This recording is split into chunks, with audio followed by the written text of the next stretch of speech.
Hey viewers, welcome back to the channel. Another Buick GS update video for you. So here's what we did this weekend. We have kind of pushed the car back a little bit, and we have pulled off the front clip, trying to get everything torn down and ready to pull the engine. So we've pulled the bumper, we've pulled the grill, pulled the radiator, and all the air conditioning, condenser and dryer and all that stuff. And they were in pretty rough shape, so they're going to the scrap bin for sure. But just pulled it off, and you know what? This thing was not as rusty crusty as we feared to getting these bolts off. We didn't have any problems. Everything came off just with pretty much a 3/8 impact for most everything.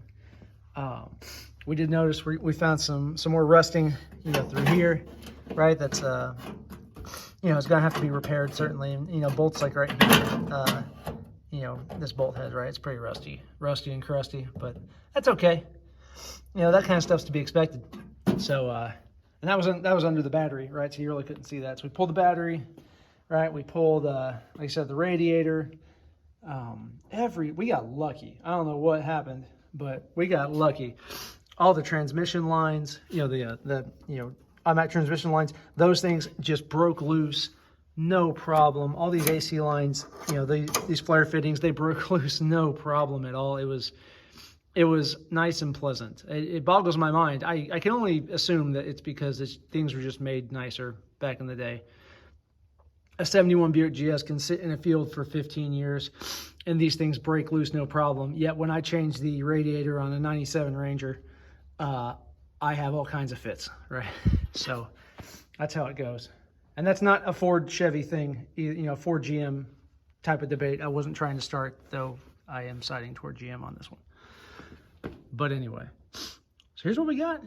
All tore up. Next step is going to be pulling the front fenders. We got to pull the front fenders so that we can get this front radiator support out.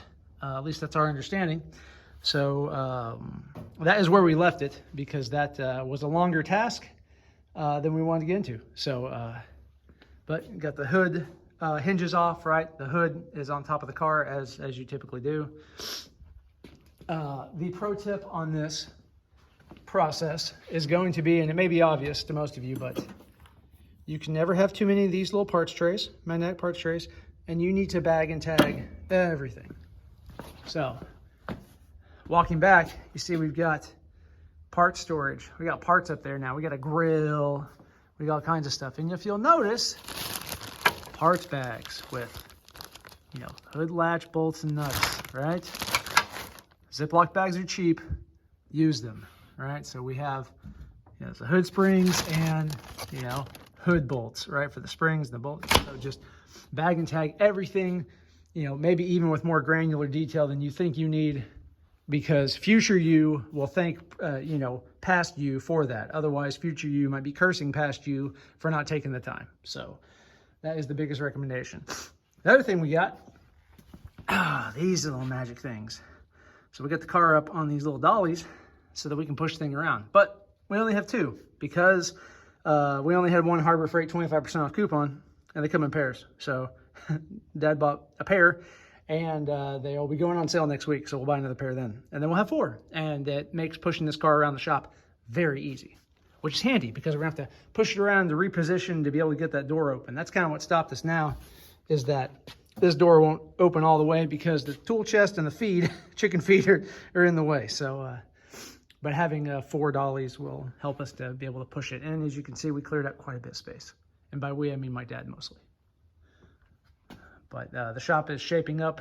So maybe this is another lesson. If you ever want to get your shop cleaned up, just commit to a project in it. And then it kind of forces your hand, right? So moving on, you see more parts, like there's a bumper, right? Also, with some of those extra parts, we organized all the shop parts. So I can, right? And basically this is just a pile of organization, right? All, miscellaneous parts from the house build. Electrical fittings, plumbing fittings, gas pipe, fasteners, you name it, right? Scrap metal, like just trying to organize everything. I built these cheap shelves. I don't think I did a video on that, but built these cheap shelves out of an old loft bed that built for my daughter that we were no longer needing, and so it was just taking up space, and so I cut it up for scrap and made shelves. Got painting supplies up there, extra, scrap carpet and drop ceiling tiles for the mechanical room, and a bunch of extra MDF from all the closet shelving and stuff. Just trying to organize all the extra building materials into one spot, get them out of the way to where they're taking up less floor space so that we can have room for other cool things, like a car. So that's about it. That's about what's going on. So we made good progress, and it's good times. My son got involved in the project, so we had 3 generations in the shop today working on an old car, and so I don't think it gets much better than that. So it was a wonderful time.